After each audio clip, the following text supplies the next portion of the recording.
Medical superintendent Mamata రాణి ఆధ్వర్యంలో డాక్టర్లు సిబ్బంది కలిసి సాంప్రదాయ పద్ధతిలో సంక్రాంతి వేడుకలు నిర్వహించారు. పండుగ అంటే ఆప్యాయత, అనురాగం, సంప్రదాయాల సమ్మేళనం అని తెలిపారు.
అందరికీ నమస్కారం. Welcome to YK TV. నేను శివకుమార్.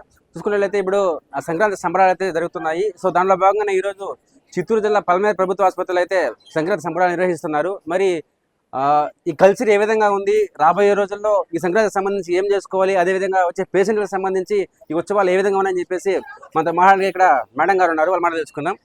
మేడం, మొదటిగా సంక్రాంతి శుభాకాంక్షలు. మేడం, అంటే ప్రభుత్వ ఆసుపత్రిలో సంక్రాంతి సంబరాలు చేసుకోవడానికి మొదటి ప్రధాన కారణం ఏమి మేడం? ఇక్కడ మన యొక్క భారతీయ సంస్కృతి సంప్రదాయాలను మనం ఇంకా కూడా నిలబెట్టుకోవాలి, పరిరక్షించుకోవాల్సిన బాధ్యత మనకుంది. ప్రజలందరూ ఆరోగ్యకరంగా ఉండాలి, పంటలు బాగా పండాలి అనే ఒక కారణంతో ఈ ఫెస్టివల్ చేసుకోవడం జరుగుతుంది. సో ఆరోగ్యం మహాభాగ్యం కాబట్టి ప్రజలందరూ మంచిగా ఆరోగ్యంగా ఉండాలని మరి సంక్రాంతి సంబరాలు మన హాస్పిటల్లో చేయడం జరుగుతుంది. ప్రజలందరికీ కూడా సంక్రాంతి శుభాకాంక్షలు. ఓకే మేడం, అంటే చూసుకున్నట్లయితే అంతా కల్చర్ ఏ విధంగా ఉంది అంటే మేడం, అంటే ఈ కల్చర్ ని మనము రాబోయే రోజుల్లో మిస్ అయిపోయేదానికి ఆస్కారం ఉంది. సో ఇది కల్చర్ అవడానికి ముఖ్య కారణం ఏం మేడం? ఇక్కడ ఈ కల్చర్ మిస్ అవ్వకూడదు, మిస్ అయిపోవడానికి ఆస్కారం కాదు. మనము దాన్ని జనరేషన్స్ తర్వాత జనరేషన్ కి పాస్ ఆన్ చేయాల్సిన బాధ్యత మనకు ఉన్నది. సో ఇప్పుడు యంగ్ జనరేషన్స్ కి ఇంకా ఏం తెలియదు, ఈ పిండి వంటలు కానీ ఏమి కానీ ఈ కల్చర్ గురించి తెలియదు. ఇంకా తెలుసుకోవాల్సిన బాధ్యత వాళ్ళకు ఉంది, మనం తెలియచేయవలసిన బాధ్యత మనకుంది. ఓకే మేడం, అంటే ఈ ఫెస్టివల్ మూడుకి సంబంధించి పల్లెటూరు నుంచి కూడా చాలా మంది వస్తారు మేడం ఇక్కడికి. సో వారికి కూడా ఈ కల్చర్ గురించి మీరు ఏదైనా ఎక్స్ప్లెయిన్ చేయడం కానీ, చూసిన తర్వాత ఈ విధంగా చేసుకోవాలని చెప్పడం కానీ ఏదన్నా చేస్తున్నారా? ఇది ఒక ఫ్రెండ్లీ వాతావరణాన్ని సూచిస్తుంది. మరి ఇంటి పక్కల వాళ్ళు, చుట్టుపక్కల వాళ్ళు అందరూ కలిసి మరి భోగి మంటలు వేయడం, పాల్గొనడము, ఇలాంటి వాటిల్లో మన సంస్కృతి సంప్రదాయాన్ని మనము చూపిస్తూ, ప్లస్ ఫ్రెండ్లీ వాతావరణాన్ని సూచిస్తుంటుంది. ఈ పండుగలు అనేవి భారతదేశానికి పట్టుగొమ్మలు లాంటివి. పండుగ వాతావరణం వల్లే బిజినెస్ అయితే ఏంటి, ట్రాన్స్పోర్ట్ అయితే ప్రతి ఒక్కటి కూడా మన financial status of the country also depends on this festival seasons. Because మనకి ఎక్కువ ఫెస్టివల్స్ వస్తాయి. సో ఎవ్రీథింగ్, క్లాత్స్ కానీ, మార్కెటింగ్, ఫ్రూట్స్ కానీ, business, sweets business, movies, transport, everything అన్ని వాళ్ళకి లాభదాయకంగా ఉండేటువంటిది. ఈ ఫెస్టివల్స్ కంటిన్యూ అవుతూ ఉంటేనే మన దేశంలో కూడా ఫైనాన్షియల్ జీడిపి అనేది ఇంకా కూడా పెరుగుతూ ఉంటుంది. Festivals should be preserved. అవి మనము ప్రొటెక్ట్ చేయాలి, కంటిన్యూ చేయాలి. ఓకే మేడం, అంటే మన హాస్పిటల్ సంబంధించి ఈ సంక్రాంతి ఉత్సవాలు ఏ కార్యక్రమాలు నిర్వహిస్తారు మేడం? ఇక్కడ కార్యక్రమాలు నిర్వహించారు. జస్ట్ భోగి మంటలు వేసామండి, గొబ్బియల్లో పాడుకున్నాము, నెక్స్ట్ పిండి వంటలు చేసుకున్నాము, రంగోలి, ముగ్గులవి వేశారు.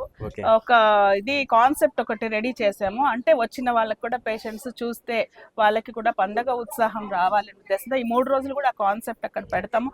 లైక్ ప్రైవేట్ హాస్పిటల్స్ లో పెడుతుంటారు, మాల్స్ లో పెడుతుంటారు, why don't we do in government hospital? So అది కూడా ఒక కారణము. సో వచ్చే పేషెంట్స్ కూడా కొంచెం ఆహ్లాదకరంగా ఉండాలి అని ఒక ఉద్దేశంతో చేస్తున్నాము. నెక్స్ట్ భోజనాలు పెడుతున్నాం కొంతమంది, అంటే మా స్టాఫ్ వరకు మేము ఓన్ గా కలెక్ట్ చేసుకొని చేస్తున్నాం. దీనికి మా హెచ్డిఎస్ వారు, సుధాకర్ గారు, నాగరాజు గారు మరి కోఆపరేట్ చేసిన దానివల్ల మేము ఇవన్నీ చేయగలుగుతాం. గతంలో ఇంతవరకు ఎప్పుడు చేయలేదు, ఇదే ఫస్ట్ టైం చేస్తున్నాము. మన ఫెస్టివల్స్ కల్చర్ ని మనము ముందుకు తీసుకువెళ్ళాలి అని ఒక సదుద్దేశంతో చేస్తాం. ఓకే మేడం, మా వైకే టీవీ ఆడియన్స్ కి మీరేం చెప్పాలనుకుంటారు సంక్రాంతి సంబంధించి? అందరికీ సంక్రాంతి శుభాకాంక్షలు. అందరూ పంటలు బాగా పండి సుభిక్షంగా ఉండాలి అని కోరుకుంటున్నాం. ఓకే ఓకే, నా ప్రభుత్వ హాస్పిటల్కి సంబంధించి సంక్రాంతి ఉత్సవాలు చూసుకున్నట్లయితే అద్భుతంగా జరుగుతున్నాయి. సో ఇది ఫస్ట్ టైం అనుకుంటా జరగడం. మీరు ఏ విధంగా ఫీల్ అవుతున్నారు ఇది చేయడం వల్ల? చాలా హ్యాపీగా ఫీల్ అవుతున్నాం. ఎందుకంటే పండగలకు మతాలు, కులాలు అతీతంగా చేసుకుంటేనే అది పండగ. ఏదో నేను హిందూ, లేకపోతే నేను క్రిస్టియన్, నేను ముస్లిం, నేను చేసుకుంటాను, నా వెనుక ఉంటే అది పండగ కాదు. అందరితో కలిసి చేసుకునేదే పండగ. అలాంటి పండగని ఈరోజు ప్రభుత్వ ఆసుపత్రిలో చేసుకుంటున్నామంటే చాలా సంతోషంగా ఉంది. ఎందుకంటే సూపరింటెండెంట్ గారు కానివ్వండి, ఆర్ఎంఓ గారు కానివ్వండి, అన్ని పండుగలు కలిసి చేస్తాము, అందరితో కలిసి ఉంటాము. ఎందుకంటే హాస్పిటల్లో ఒక మూడిగా ఉంటారు, ఎవరు డాక్టర్లు, సిస్టర్లు, నర్సులు అందరూ. ఎందుకంటే ఈ పేషెంట్స్ చూసి చూసి వీళ్ళు ఒక పేషెంట్ అయిపోతారు. ఆ మూడు నుంచి ఫ్రీ అయిపోవాలనేసి, అన్ని పండుగలు కొనియాడాలనేసి, అందరితో కలిసి మలిసి చేసుకోవాలనే ఉద్దేశంతోనే ఈ సంక్రాంతి పండుగ ఇంత ఘనంగా చేసుకుంటున్నాము. మన గౌరవ ఎమ్మెల్యే గారి ఆదేశాల అనుసారము ప్రతి ఒక్కరికి కూడా అందరూ పండుగ చేసుకోవాలనే ఉద్దేశంతోనే ఇక సంక్రాంతి పండుగ ప్రత్యేకంగా ప్రభుత్వ ఆసుపత్రిలో మొదటిసారి చేసుకున్నందుకు చాలా సంతోషంగా ఉన్నాము. ఈ యొక్క సందర్భాన్ని బట్టి ప్రతి ఒక్కరు కూడా సంక్రాంతి శుభాకాంక్షలు తెలియజేస్తున్నాం. నమస్తే. ఓకే, చూసాం కదా, పలమనేరు ప్రభుత్వ ఏరియా హాస్పిటల్కి వచ్చేసి సంక్రాంతి సంబరాలు చేస్తున్నారు. సో దీంతో భాగంగానే మనకి మెడికల్ సూపరింటెండెంట్ మమతారాణి మేడం గారు మాట్లాడి చెప్పింది. ఎందుకంటే ఏదైతే కల్చర్ ఉందో ఆ కల్చర్ని కాపాడుకునేసి, ఏదైతే ఈ సంక్రాంతికి సంబంధించి ముఖ్యంగా మరి రైతులకు సంబంధించి పూర్తి స్థాయిలో సుభిక్షంగా ఉండాలనే ఉద్దేశంతో ఈ పండుగ చేసుకుంటారు. సో దాని భాగంగానే మొదటిసారిగా పలమనేరు ప్రభుత్వ ఆసుపత్రిలో ఈ ఫెస్టివల్ చేస్తున్నట్టు కూడా చెప్పడం జరిగింది. మరి ఏదేమైనా కానీ ఈ పండుగ వాతావరణం పూర్తి స్థాయిలో అటు ప్రభుత్వ ఆసుపత్రి కావచ్చు, అనేక చోట్ల అయితే సంబరాలు అయితే జరుపుకుంటున్నారు. మరి ఇది పండుగ ఫెస్టివల్ సంబంధించి మా వైకే టీవీ ఆధ్వర్యంలో కూడా అందరికీ శుభాకాంక్షలు తెలుపుకుంటూ కెమెరామ్యాన్ సీనితో Shivakumar, YK TV, Chittoor district. ఈ వీడియో మీకు నచ్చినట్లయితే లైక్ కొట్టి షేర్ చేసి మా వైకే టీవీ ఛానల్ని సబ్స్క్రైబ్ చేయండి.